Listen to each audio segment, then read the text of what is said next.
fifandraisana iraisam-pirenena tokony andanjalanjany fietsiny I Madagasikara hoy alera sambany.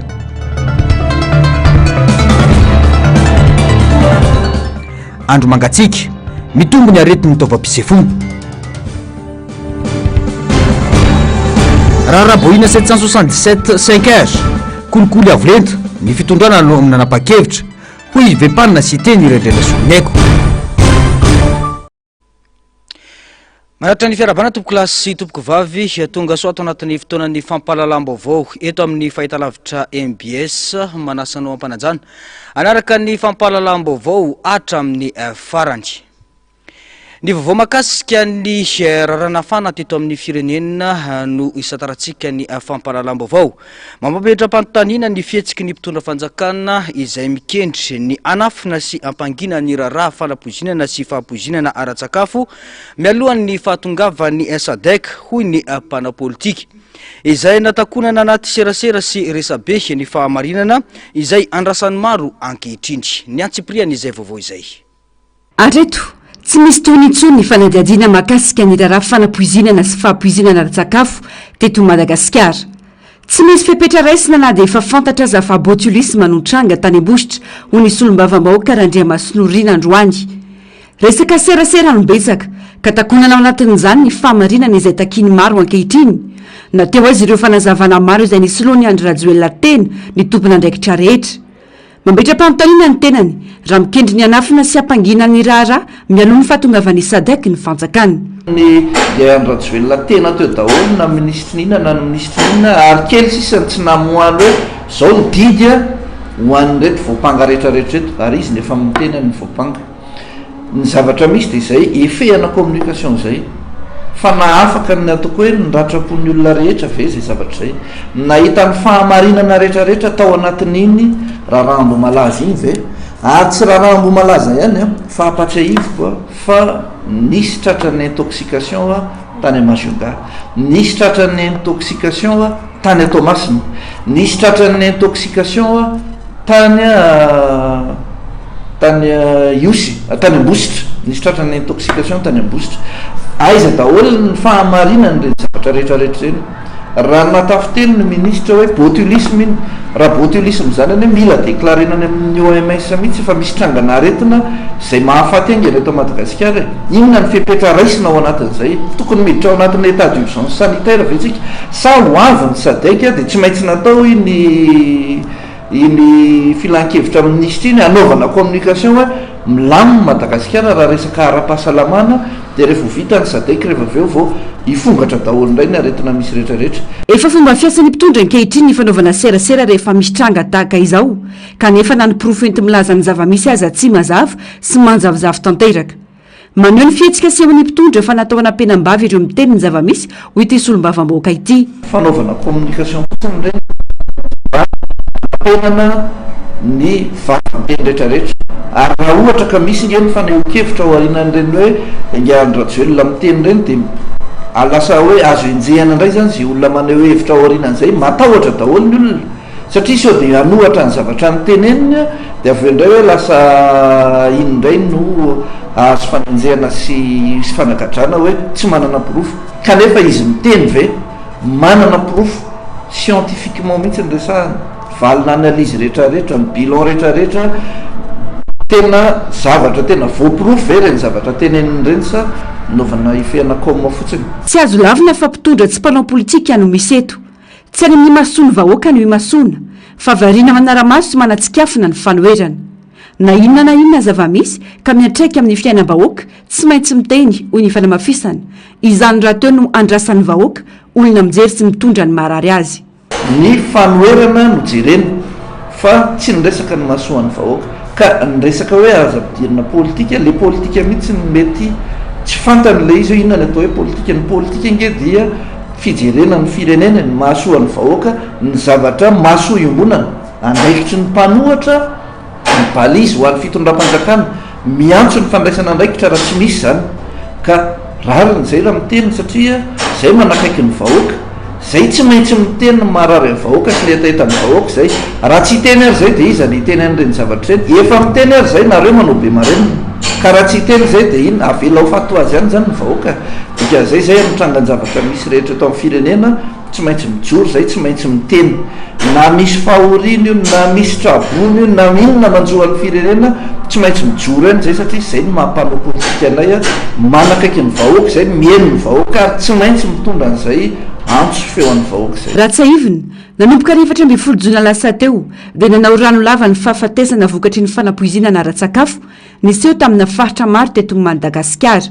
ho any teto Antananarivo 23 ireo namonyainy 17 tany Ambositra 3 tany Mahajanga 1 tany Toliara nahitana triangana fanapoizinana ara-tsakafo ihany koa tany Toamasina Manakara ary Faratsio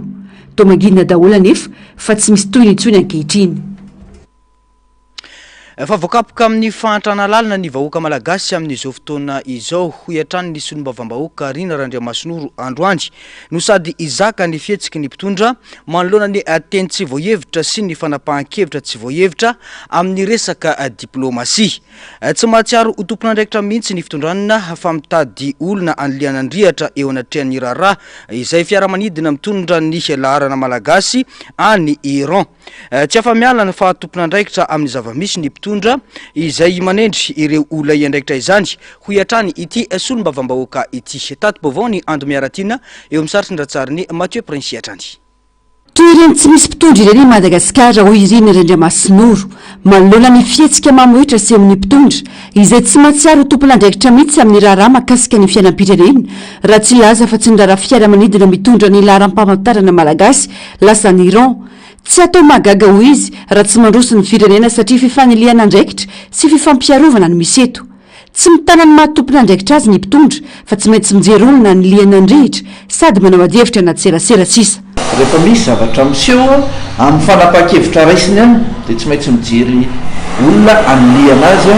fa tsy mitana matompon'andraikitra voalohany azy dia miassume an'izay responsabilité zay ary ny tena olana ao anatin'ilay izy dia lasa manao ny adihevitra anaty resaka communication fotsiny mahamaiky communication dia milaza fa tsy tompon'andraikitra zay izy ny tompon'andraikitra n'le izy dia migereny opinion fotsiny eto Madagasikara fa na mijery an'ireny hoe demande d'explication mena ny talehan'ny ACM reny zavatra mahamenatra ireny ahoana moa zavatra confidentiel demande d'explication zany tokony hoe confidentiel affaire administrative zany fa maninona no miparitaka eny amin'ny Facebook tena fotsiny zany i créena buzz dia mandeha ny communication hoe tsy tompon'andraikitra fitondram-panjakana fitondram-panjakana tompoko dia kitapo ray miala avy any amin'ny filohan'ny repoblika hatramin'ny mpanatanteraka rehetrarehetra zay miaradi aminy ka rehefa misy mitsangan-javatra eto Madagasikara dia tompon'andraikitra voalohany amin'izay ny fitondram-panjakana ray manontolo fa tsy tokony hifanilika andraikitra amin'ny isan'izy ao mba tena ho tsara eo masony vahoaka fotsiny fianana bala sarisary anajovy-tena toy ny mahazatra ve nanaovana filan-kevitry ny minisitra manokana amin'ny ity raha ity hoy Rina Randriamasinoro manoloana ny resaka mandeha amin'izao fotoana izao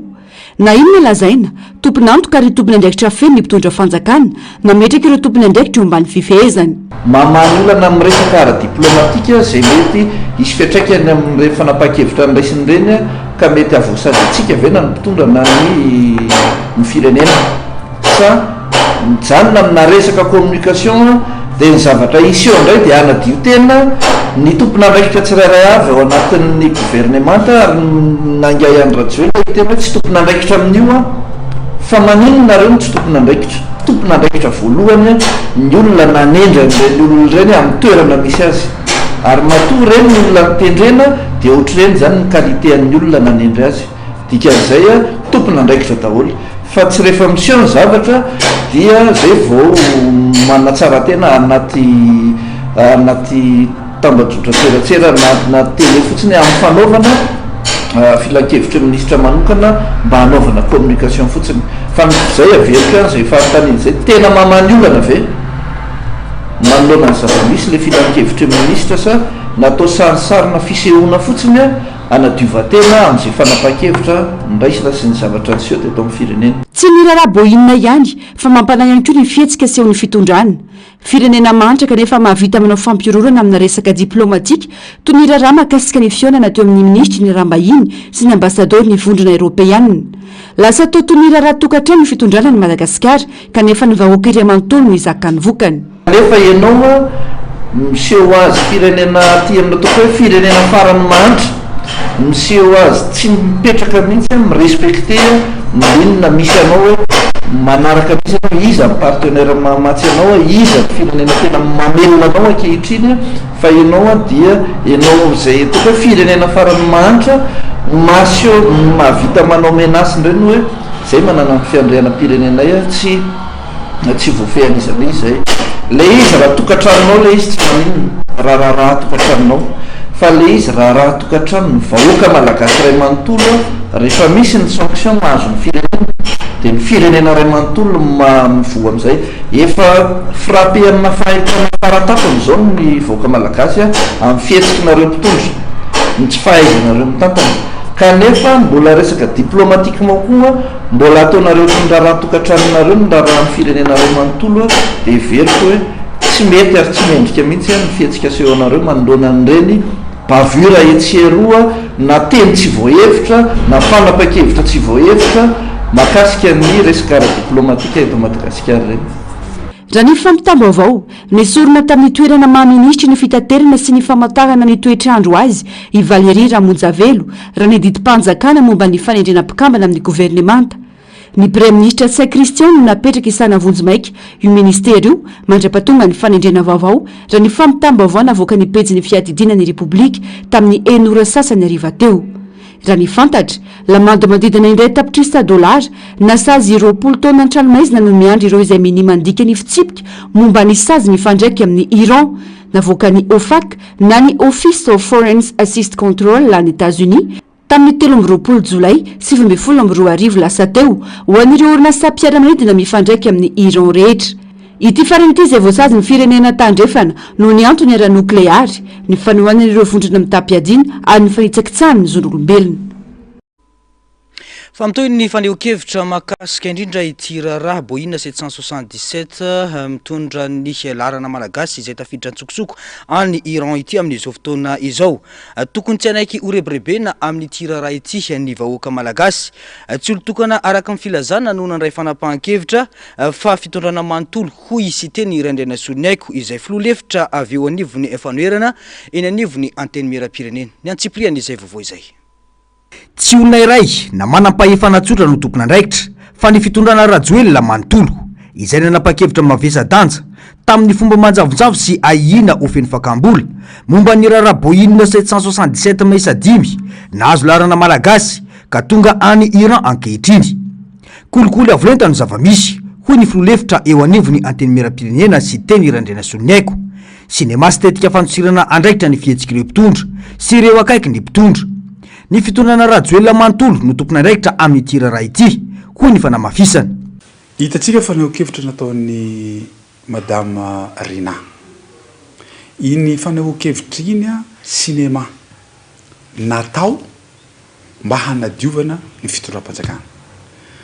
I fandraisana fanapahan-kevitra tahaka ny reny satria azadinoana resaka eto dia resaka firenena anankiray izay ny saksoneny tandrefana ary ao anatin'izany ny Amerikanina sy Israel. Ka amiko tonga dia tsorona ny resaka eto tsy ACM io tsy ministra io fa ny fitondram-panjakana ny ngahy amin'ny Rendrena Rajoelina. Ka sinema io zavatra ataon'zareo diovya ny tokotany Ngahy Rajoelina. Ngahy Rajoelina mihitsy ny tokony diova satria izy mihitsy ny corrompu ary tsisy ministra asa averiko tsisy ministra asa hiditra amin'ny raharaha mafana tahaka an'io raha tsy misy consigne avy any. Manontoina mivantana ny fifanarahana amin'ny États-Unis indrindra ny resaka AGOA na ny African Growth and Opportunity Act ity raharaha ity. Ankoatra izany ampiditra any Madagasikara ao anatin'ny lisitrireo firenena ahiny amin'ny fanodikodiana mpitaovam-piadiana ka hiteraka ankivy na embargo avy amin'ny Amerikanina sy ny tandrefana. eo ihany koa ny abatserana sy ny fifampirarahana amin'ny lafiny ara-barotra ho iatrany ny fanazavana mety hanapaka tanteraka ny agoa io zavatra fatatsika tsara fa am'izao fotoatsarotra zao agoa zany a dia resaka asa amanalina ny vahoaka malagasy no miasa amin'io resaka agoa io raha vo tapaka eo io za mino a fa tena tsy hitako tsony hoe inona zavatra olazaina hoe hatahoana reto olona manalina izay tsy hananasa ato ato ray zay faharoa manaraka an'izany aza dinona fa mbola ao anatiny fampiraraha amin'ny resaka taxatsika entre ny fanjakana amerikanina sy fanjakana malagasy raha vo manapa-kevitra eo ny amerikanina ka tezitra am'ty zavatra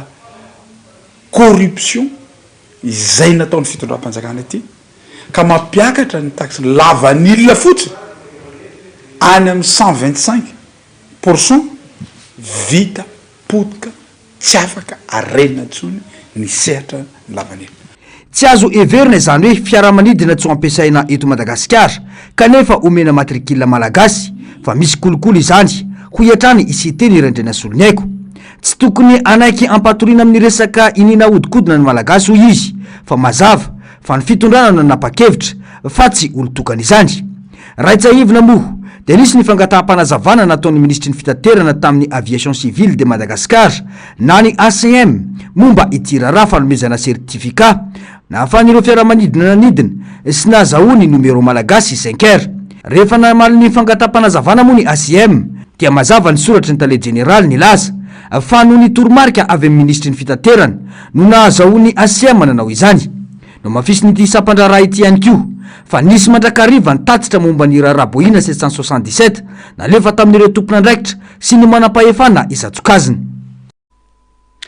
fa mifandraika amin'izay rehetrarehetra izay dia tonga ao anatin'ny teboka manahirana ny firenetsika amin'izao fotoana izao ho iatrany nisy olombavambahoaka no sady filoha-lefitra fafito eo anivony anteny miram-pirenena sy teny randrena solony aiko raha ny nambarany dia tsy ara-dalàna sy tsy tohana ny vahoaka ny fitondrana ankehitriny any ka jadona sy ny fanaparam-pahefana no ampanjakaina eto amin'ny firenena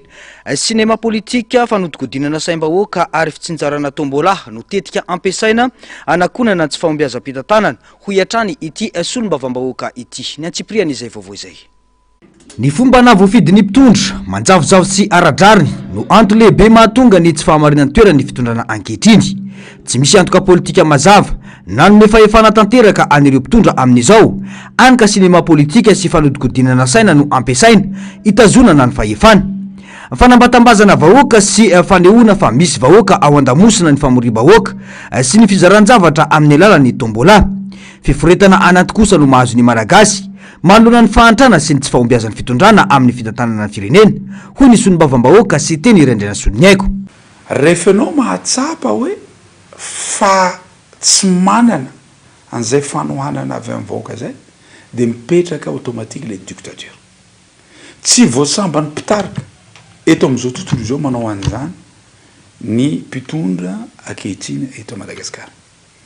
fa rehefa misy amin'izay le dictature dia efa mazava ho azy zany a tsy afaka hanao zavatra mifanaraka amin'ny lalàna velona eto amin'ny tany sy fanjakana intsony a ilay mpitondra amin'izao fotoana izao zava-misy ane aoka fantatsika vahoaka malagasy zava-misy amin'izao fotoana izao raha navela zahay androano ary zonay zany no mamory vahoaka zony no meny lalam-pandorena zay ka raha amory olona zay ao amin'ny 13 mai androano zonay zany raha tsy mijoro ao ny zandary sy miaramila sy mipoli indrindra fa ny zandary dia ho hitatsika eo fa ho tonga daholo ny vahoaka malagasy rehetra haneo ny tsy fifaliana haneo ny alahelo haneo ny tsy fisiny mangarahara haneo ny fampitehany fanana haneo tsy fifaliana amin'ny resaka delestage sy etretretrehtra indrindra tamin'ny raha ny resaka anniversaire teo reny haneo an'ireny vahoaka malagasy fa sisa mitazona n'izao fitondrano zao dia ny resaka force fotsiny fa amin'ny fotoana mahatonga saina ny miaramila ny zandary ny polisy indrindra fa ny zandary raha tonga saina zao nametsara anay dia ny resaka lalàna zon'ireo olona reo no mamory vahoaka za miteny aminao zay le fotoana atsapahan'ireo fitondrano zao tsy ilainy vahoaka tsony zareo tsy vitany hoe tsy mahamahany olany vahoaka fa lasa mifantoka amin'ny fanenjena sy ny fanilikiliana ny mpanohitra ny fanjakana ho iatrany ity lehibe ny fanoerana eo anivony anteny miram-pirenena ity raha tokony ifofotra hitady vahaolana sy anokatra ady hevitra ara-demokratika dia lany andro miady amin'ireo tsy mitovy hevitra amin'ny alalan'ireo fitaovana sy ny sehatra ofisialy no mafisy nisy teny raniana sy olony haiko fa tsy maintsy iroso amin'ny fanadiadiana parlementaire ny avy amin'ny fanoerana manoloana ireo olana goavana mitranga eto amin'ny firenena satria tandrindomindozany aim-bahoaka eto amintsika hoy ny fanamafisany solom-bavambahoaka izahay koa tsy maintsy andrainy andraikitray hoy izy andrasana ny fivoaram-baovao izay ny koa no ivadiantsika eo amin'ny vaovao makasika ny fifandraisan'ny Madagasikara amin'ireo firenena any ivelany. Tokony hitandrana sy andanjalanja ny fihetsika ataony Madagasikara manoloana ny fifandraisana iraisam-pirenena hoy ny mpisehatra politika. Hitarika amin'ny fiovan'ny fiaraha-miasa sy ny fiaraha-miombona antoka ny fihetsika nasehon'ny mpitondra tamin'ny alalan'ny ministry ny rarambahiny izay niona tamin'ny ambasador ny vondrona Europeana iny. Ny antsipriany izay vaovao izay. Nampatsiany fitsipika fototra amin'ny fifandraisana ara-diplomatika ny ambasador ny vondrona Europeana Roland Kobiany ministry ny rarambahiny malagasy raha nisy ny fionan'ireo tonta ny farany herinandro teo raha ny vaovao samihafa. Tamin'izany no nilazany ministra fa firenena manana ny fiandrianany Madagasikara afaka misafidy malalaka amin'ny lafin'ny fifandraisana iraisam-pirenena. Mipetraka ny fanontaniana manoloan'izany toy na samatsiary voakitika tamin'ny rantina voakan'i Roland Kobia tao amin'ny pejy ny fanjakana ka tonga amin'izao fampiatsony izao. Nilaza mantsy ity ambasador ity tao amin'ny rantina voakany fa tsy manome fiara lafo vidy ny vondrona Europeana fa manome fiara manidina sy angidiby ho fanampiana radrafitra ho an'ireo mponina lafo toerana. Everina ho kely sy tsy dia misy lanjany izany kanefa nahavonjy ain'olona hoy ny fanamafisany roapolo jolay lasa teo. Fotoana taorian'ny fandraisan'ny fanjakana malagasy fiara 910 avy amin'ny gouvernemanta sinoa. Tsy azo lavina ny fiandrianam-pirenena ananany Madagasikara izay nampatsahivy ny ministra saingy tokony hisy hatrany ny fandanjalanjana ny fihetsika amin'ny mpanao politika. Mety hitarika amin'ny fiovana amin'ny fiara-miasa amin'ny Europeana izany. Tokony mitandrina ihany tsika satria raha ohatra ka hanao agression anao amina fifanarahana iraisam-pirenena ohatran'io zany dia tokony jeren'le firenentsika ihany jeren'ny mpitorantsika ina moa tanjakantsika ao anatiny ao fa tatsika tsara fa mbola betsaka lavitra ny fiaraha-miasantsika miaraka amin'ny Union Européenne na ny famatsim-bola mivantana zany na nyreo famatsim-bola tsy averina zany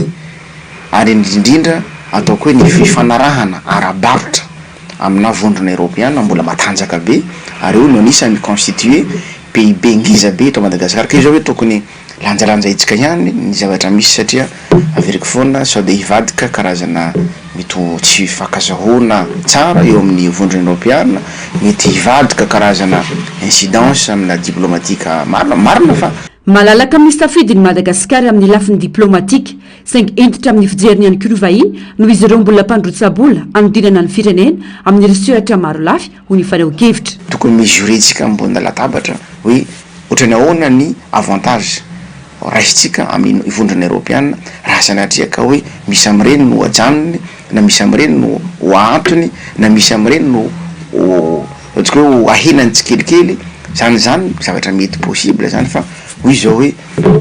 malalaka atsika amina safidy ara-diplomatika izay ho ataon'ny firenena. Tsy mifanalavitra tamin'ny raharaha tonga hatramin'ny fandrohana ny masivon'ny vondrona Europeana teo aloha Isabelle Delatre ity tranga ity nanakian'ireo fihetsika sy fomba fiasan'ny fitondram-panjakana malagasy toy ny lalàna momba ny famosirana ny resaka fanamboaran-dalana izay tsy manderaka ny tokony ho isy kanefa novatsiana vola be ity diplomaty teo aloha ity. Eritaona tsy aoriana dia izao tratry ny rappel à l'ordre izao ihany koa ny ambasador Roland Kobia andrasana ny toy ny raharaha. Fa tontolo ny fifidianana kosa indray dia isy ny atrikasa sy ny fikondo-pirenena ka nanhevitra ireo mpisehatra amin'ny fifidianana mialohan'ny hitondrana azy any amin'ny gouvernemanta hoy ny teo anivon'ny Seny tamin'ity androany ity. Mahatratra raiky amby 307 ireo fafana voaray afandrehetra maneho ny heviny anaovana ny fanamariana mialohan'ny andravonana azy hoy hatrany ny fanazavana. Ando miaratina eo amin'ny satrindratsariny ny aritanjona. Mananika ny raika amin'ny 307 ny fafana voaray tamin'ny fanangonakevitra tamin'ireo mpiantsehatra amin'ny fifidianana nataon'ny Seny na ny vomiera maleo tena misana ny fifidianana nandraisany mpiantsehatra amin'ny fifidianana anjara. Samy nandroso tosikevitra avokoa na mpanao politika na firaisamonim-pirenena hatramin'ny hainovakijery sy ny maro hafa. Dingana manaraka ny fanangonana sy fanasokajian'ireo tosikevitra voaray izay ho ampijirina amin'ny rinjateny anajarana ny zotra-pifidianana. Ireo fafana ireo no ametrahan'ireo mpisehatra ny heviny sy anaovan'ny fanamariana amin'ireo hevitra rehetra voaray ho aravony. Amin'izao tsika miteny izao dia mahatratra raiky amby 307 ireo fafana izay voaray izay ametrahan'ireo mpisehatra izay tokony ireo ny hevitra tian'izy ireo mba ho ampidirina any anatin'ny rinjateny izay entina manavao sy manatsara izany lalàna mifehy ny tontolon'ny fifidianana izany. Ireo hevitra rehetra izay naroso dia tsy maintsy ho aravona ary ny fandravonana dia tsy maintsy hoentina eto anivon'ny Seny eo anivon'ireo mpisehatra isany tokony any alohan'ny tonana azy any amin'ny atao hoe fionambe izay mitanterahana atsoatsy ka everina izany fa ankehitriny dia efa ao anatin'ny dingan'ny fijerena amin'ny tsipriany ireo fafan'ireo ny eto anivon'ny Seny mba ahafahana mandravona izany rehetra izany. Ny tarina hatramin'ny 20 jolay ity ny fanangonakevitra avy amin'ireo mpiantsehatra amin'ny fifidianana raha tokony efa ny farana ny 20 jolay lasa teo izany ho ny teo anivon'ny Seny. Izy ny atrikasa isam-paritra iarana amin'ireo mpiantsehatra rehetra. Ireo sosikevitra voaray avy eo no aseho sy atolotra amin'ny gouvernemanta ho ny fanazavana. Isa ny atrikasa isam-paritra iarana amin'ireo mpiantsehatra na izany antoko politika na fiarahamonim-pirenena na olon-tsotra mpiantsehatra ara-pifidianana mazava loatra dia aorian'izay isy ny concertation nationale lakotsiny amin'ny teny vahiny dia izay concertation nationale zay no hitondrantsika ny hoe ny hevitsika rehetrarehetra momba izay fanavaozana zotra-pifidianana zay ka ho atolotra eny anivon'ny gouvernemanta mba ho fanajariny Seny an'ilay andinin-dalàna 2015-020 amin'ny andininy faharaiky ambin'ny polo izay milaza fa afaka ataon'ny Seny ny manolotra sosikevitra eny anivon'ny gouvernemanta rehefa tapitra ny cycle électoral anankiray.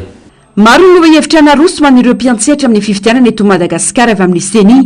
Isan'izany ny rafitra ara-dalàna momba ny fifidianana ny cadre juridique électoral, ny fanofanana sy fanabeazana maha-olona, ny fampiresan-kevitra, ny fanombohan'ny fifidianana, ny fanamarinana ny vokatra sy ny asa aorian'ny fifidianana.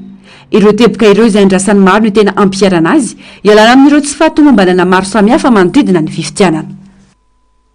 Vao ny fahasalamana kosa indray mitombo ireo tranganarety ny taovam-pisefonina raisin'ireo mpitsabo antanana amin'izao vanim-potoana mangatsika izao.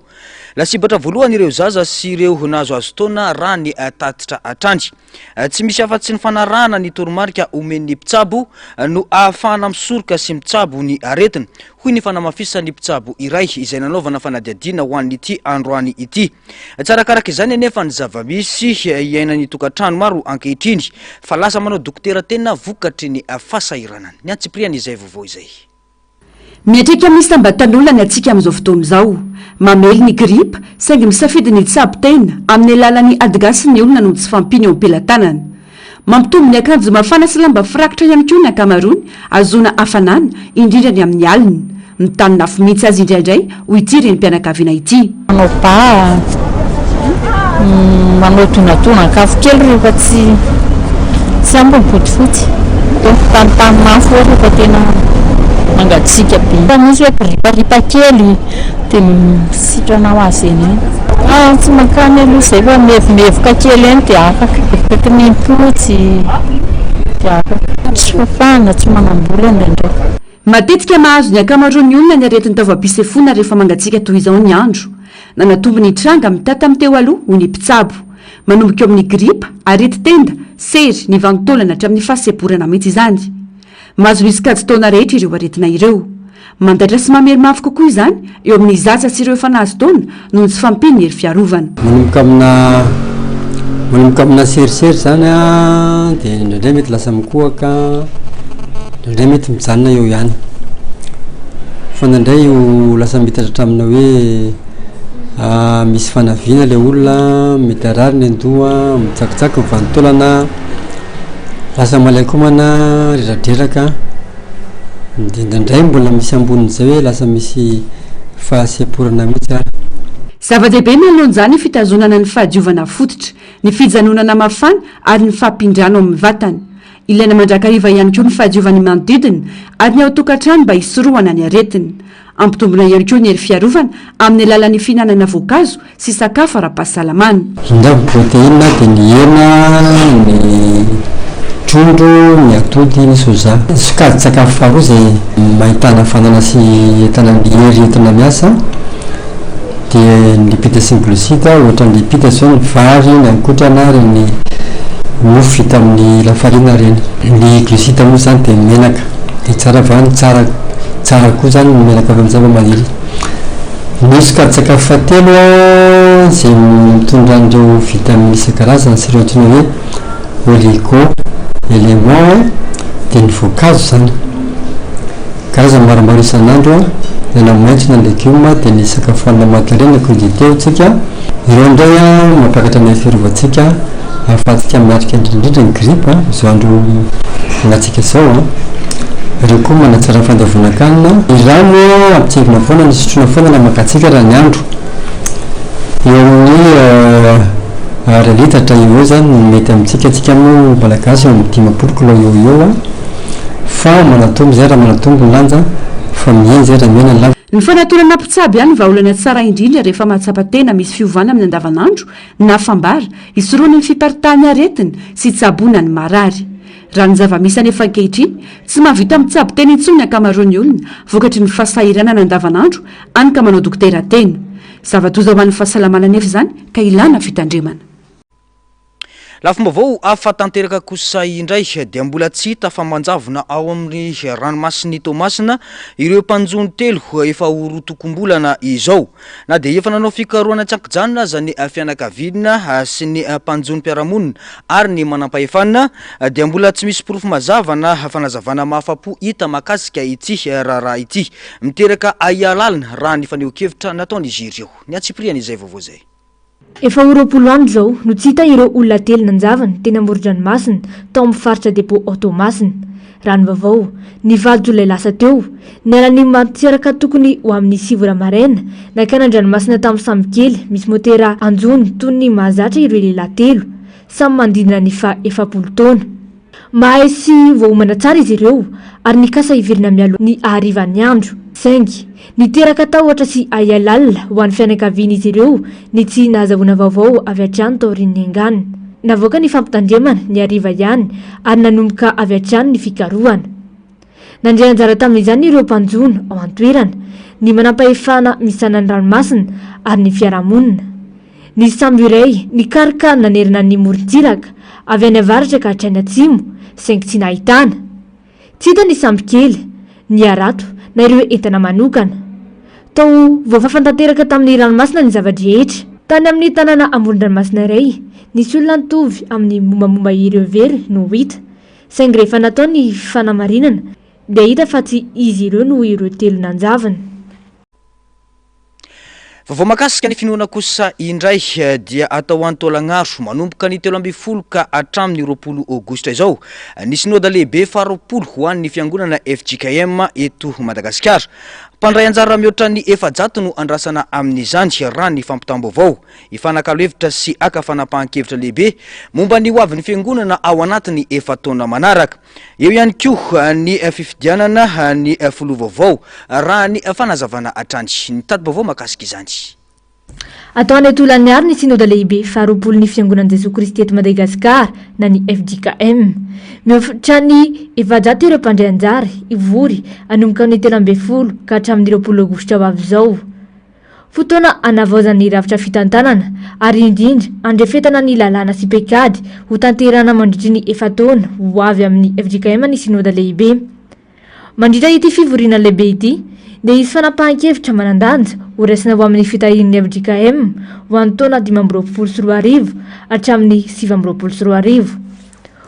Hodiniana koa ny hoavin'ny fiangonana amin'ny fahavolombelona azy eo amin'ny sehatra nasionaly ny iraisam-pirenena. Ireo solotena efa-jafotro mandrafitra ny fivorim-be dia hifidy ireo tompon'andraikitra vaovao ao amin'ny biro foibe. Anisan'izany ny filo vaovao izay hiasa amin'ny andraikitra lehibe sy saropady. Ny tatitra momba ireo asa vita mandritry ny fehim-potoana nitondra 2024 sy 2024 no anokafana ny sinôda lehibe. Anaraka izany asam-baomera sy fivoriana ankapobeny izay anamarika ity fivoriana lehibe ity. Ny fivoriana ho fanapahan-kevitra sy fifidianana lehibe kosa dia ho tanterana manomboka amin'ny 20 Aogositra ka hatramin'ny 20 Aogositra. Anisan'ny teboka lehibe indrindra ao anatin'ny fandaharam-potoana amin'izany fifidianana ny filo sy ireo mpikambana ao amin'ny biro foibe FJKM. Rehefa hovidy ny filo vaovao dia andeha hisotro ronono ny mpitandrina dokotera Irako Andriamazoso Ami. Isaky ny efataona ny sinôda lehibe FJKM ka tany Sambava no nanaovana ny andian'ny faha-20 tamin'ny taona 2024. Ny andian'ny faha-20 kosa no atao an'ny taolany aro amin'ny tapatapaky ny volana Aogositra ho avy izao.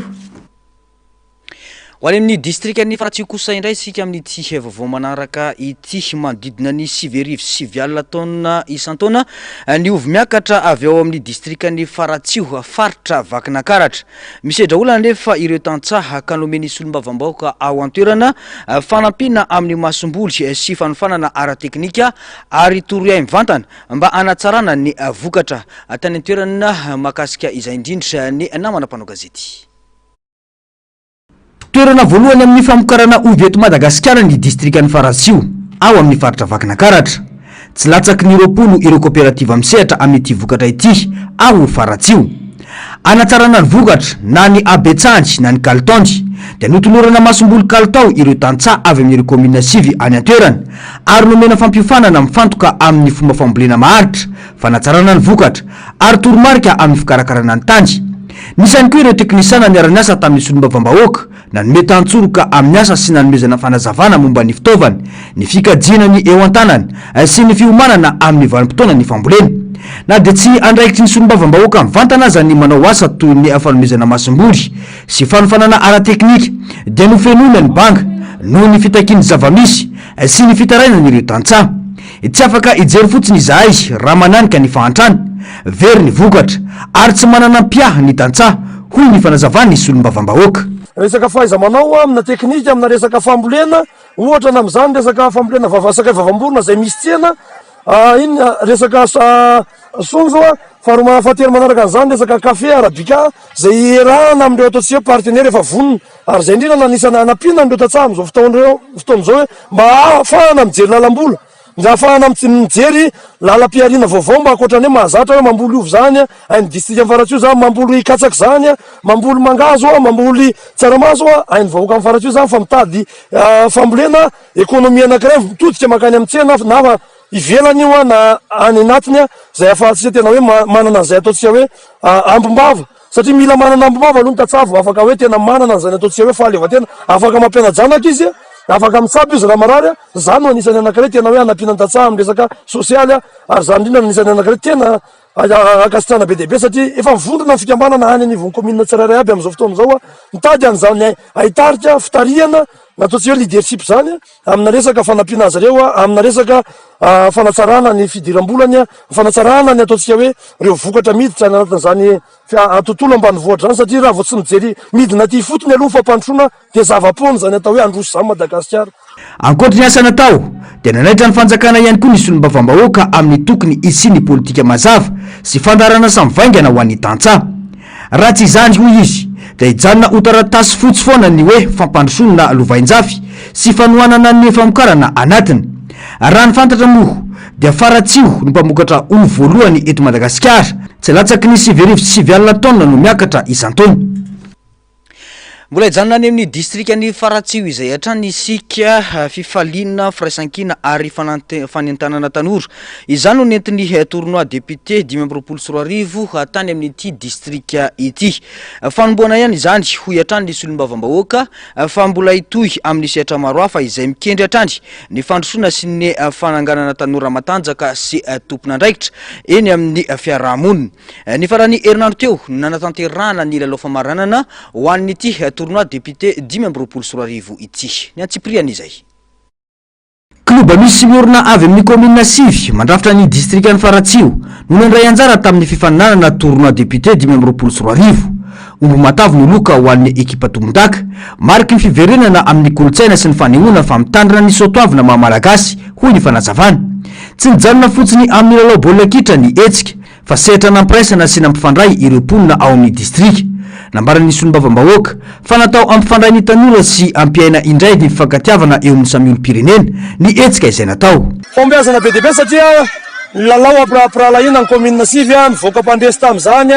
ny FC 5 sa Faratsio ary ny larona faharoa de ny FC Tandem Matsapamazo tena pirahalaina tanteraka ny lalao satria tena natao hoe tournoi mba firaisakina mampiseho firaisakina fa tena iray ny district ny Faratsio zay miaraka amin'ny ray aman-dreny solombavambahoaka ny Madagasikara voavidy taty amin'ny district ny Faratsio ary zava-dehibe tena nampihetsi-po de hoe tena anisany anankiray tena naneo an'izany hoe faiza milalao fa aizana makasitraka zany raha hatram'izay misy bola karakaraina ohatran'izao de tena miafara amina zavatra hoe korontana na romborombo nefa androany de tena fifaliana lehibe fa tena verina ao anatin'izay tena fankatiavana le soatoavina malagasy ny district ny Faratsio hoe nampiseho an'izany atao hoe firaisakina sy tena lalao ampirahalaina zany milalao baolina tsy maintsy misy mandresy misy nindresy ary adonom-bala ampianakavy io zay rehetra nandresy dia tsy obiana ary ny andresy tsy akorainy fa de hoe tena manesa be mbola ho avy ary nitoizany zany amin'ny taona manaraka no zava-dehibe ho an'ny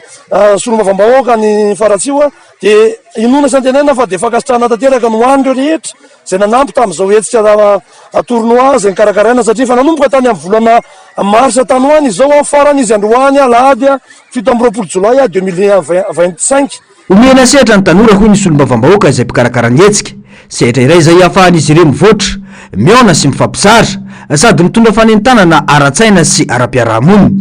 ny hetsika toy izao dia azo everina ho fiomanana amin'ny fampandrosoana maharitra fananganana tanora matanjaka mahay mandray andraikitra ary manana fanafy tiavatany razana hoy hatrany ny fanazavana marina tokoa zany fa reo tanora ny district Faratsio de manan-karena tanora ary zay manana ny tanora zay zana trandrahana hoe tsy amina baolina ihany fa mbola misy na vakidrazana na misy ireo zavatra ataotsika kolotsaina zay mampiavaka zany district Faratsio zany manana tena hoe manana kolotsaina miavaka zany Faratsio zany ary zay zana ho trandrahana aminatin'izao fa de fanomboana ihany moa ny androany fanomboana ihany tamin'ity taona 2025 ity ny amin'ny resaka hoe tournoi député 2025 fa jerevana ny hoe misy reo zavatra maro zay mbola azo trandrahana any amin'ireny commune reo arena arentsaina reo arena zay be dehibe atao anatin'ity district Faratsio ity de zava-dehibe zay hoe tena fanomezana lenta an'izany ataotsika hoe satria zany angeny anankiray hoe fikolokoloana andreo tanora mba tsy ronany amin'ny zavatra mahadomelona mba tsy ronany amin'ny zavatra hoe andraindray zavatra hafa fa de hoe tena azo an'izany ataotsika hoe lalao ara-pirahalaina sy mifanandratana andreny kolotsaina ireny tsy zava-poana ny fanatanjahantena fa vaolana iray mitondra fihavanana sy fandrosoana ny tanora no avy ny firenena na de tsikatra fa miravoravo tanana tanteraka za amin'izao fotoana izao hoy ny fanazavana raha toanana sy averina lavitrezaka amin'ireo distrika rehetra manome sehatra azy ireo ny tanora malagasy dia fototra iorenana fampahasorona mirindra ho an'ny tanora sy ny firenena manontolo izany hoy hatrany ity olom-bofidy ity mbola ijanona eo amin'izay tontolon'ny baolina kitra izay hatrany isika nisy mpilalao tsy tafiditra tanatin'ny lisitra ireo mpilalao malagasy voafantana hiatrika ny lalao sanina andian'ny fahavalo izay atao any Tanzania fotoana foiny alohan'ny aingany ekipa malagasy vao hita fa anaran'olo-kafa no tanatin'ny lisitra ho an'ny Ejeco Plus ny aratsika ny antsipriany izay Mpilalao sivambopolo nonondrana tamin'ny Sydney Kenya Airways ny azo an'ny Dar es Salaam any Tanzania. Navarina nefa fa nisy tamin'ireo mpilalao avy amin'ny club an'ny Ejeco Plus tobidaka Madagasikara no tsy hita tao anaty lisitra toy ny mpilalao avovoany Jesse sy ireo mpanampy fiarovantena mandasy tsila. Niteraka olana lehibe izany indrindra fa fotoana fohy ny alohan'ny fiaingan'ny delegasiona voatsikaritra ny tsy nahateo ireo mpilalao. Manoloan'izany olana izany dia manana 5 andro ny ekipa tarian'ny mpanazotra rorô anaovana ny fanitsiana farany eto an-toerana.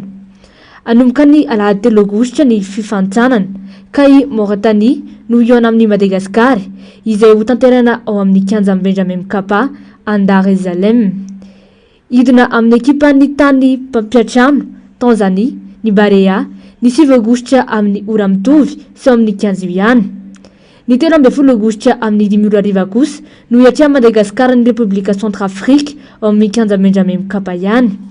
Amin'ny lalao famaranana amin'ny vondrona dia ifandona amin'ny Burkina Faso i Madagasikara ny 14 aogositra ao amin'ny Amani Stadium. Eo amin'ny maresaka iraisam-pirenena farafakely n'olona 4 anisan'izany ny polisy iray no maty omaly alatsinainy tao New York nandritra ny fitifirana lehilahy iray tao fovoan-tanàna ny Montana araka ny tatitry ny haino manjery Amerikanina maromaro io. Namoy iainy ihany koa ilay mpitifitra izay heverin'ireo maro fa nitifitena ny Antsipriana izay.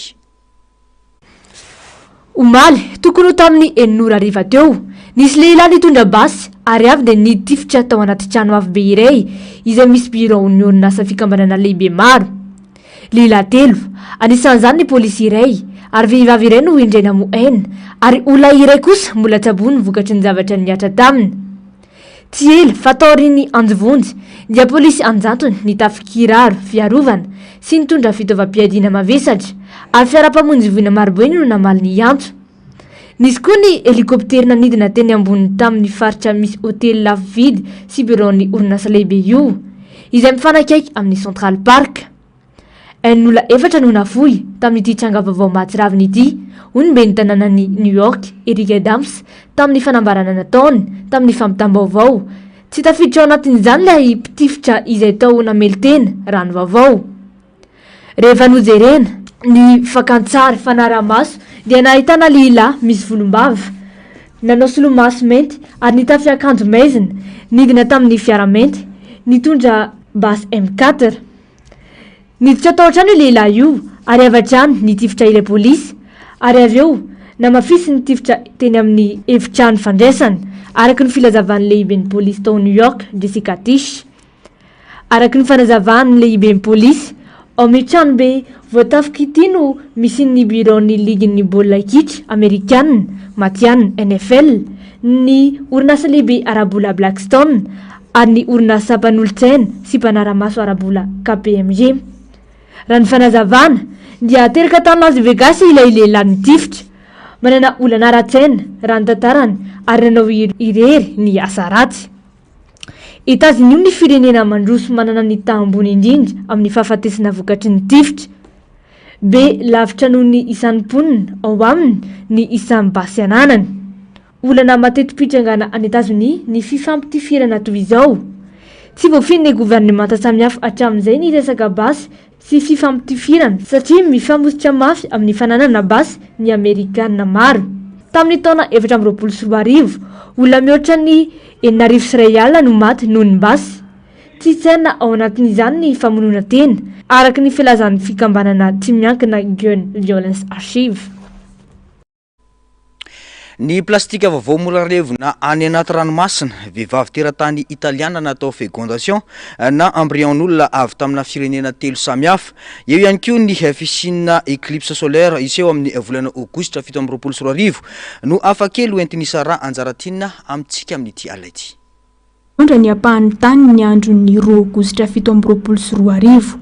isy éclipse solaire total na ho takona tanteraka ny masoandro amin'ny fotoana io.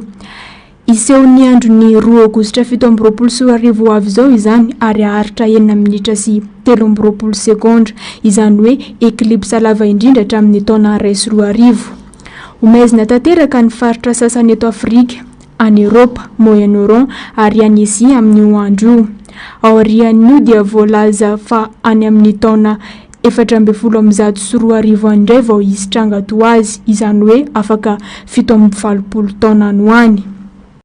Izy no Nathalie Suleiman, teratany italiana natao fécondation in vitro ka embryon'olona samihafa firenena 3 samihafa no natsofoka tao aminy dia avy any Suisse, Indiana, Amerikanina taviaratra ary nahazony zaza 8 izany. sy nananjanaka mihitsy Natalia ka nahilikiliky ny vadiny sy ny avambadiny ary ny afara tamin'ny fisarana izany. Kivy tanteraka ny tena ny taty aoriana saingy nisy mpitsabo tsara fanahy nanampy azy. Ray taona mialohan'ny menopause azy na ny fijanonan'ny fahaterana no nanaovan'ilay mpitsabo ny fécondation in vitro ka ahazoan'ny Natalia taranaka indray. Afaliana tsy nisy toy izany ny azy, niady mafy tamin'ny resaka varo mandeha Natalia ameloman'ny zanany valo mianadahy. Nisy fotoana mandro fotsy, ankehitriny efa lehibe daholo ireo zanany ary afaka manampy ny reniny. Mpikaroka japonais no namorona ity plastika vaovao ity izay levona tanteraka an-dranomasina aorian'ny ora vitsy. Vahaolana analefahana ny fako plastika mamotika ny tontolo iainana ny voka-pikarohana natao. 10 andro kosa no ahalevona ity plastika ity raha ety an-tany ary manome otrikaina ilain'ny voly. Vita amin'ny hexamétaphosphate de sodium sy ny monomère à base de guanidinium ity plastika ity izay mamorona rafitra miraikitra mandra-pifandraisany amin'ny sira anaty rano na tany. Tsy mamela plastika kely na loto mety hanimba ny zavaboary noho ny fananany ireo akora ireo. Solony maharitra ho an'ireo plastika mahazatra ampiasaina amin'ny fonosana sakafo, fitaovam-pambolena ary fitaovana ampiasaina eny amin'ny ranomasina ity plastika vaovao ity. Tsy manimba ny tontolo iainana satria mivadika otrikaina ho an'ny tany sy ny zava-maniry rehefa levona ity karazana plastika vao noforonina ity. Tapitra ny fampalalama vaotsika tompoko lasy sy tompoko vavy mankasitraka anao nanaraka izany hatramin'ny farany isaorana ireo namana-panao gazety sy ny teknisiana niaraka nanatontosa izao fampalalama vaovao izao ny tena kosa metraka ny soavatsara veloma tompoko.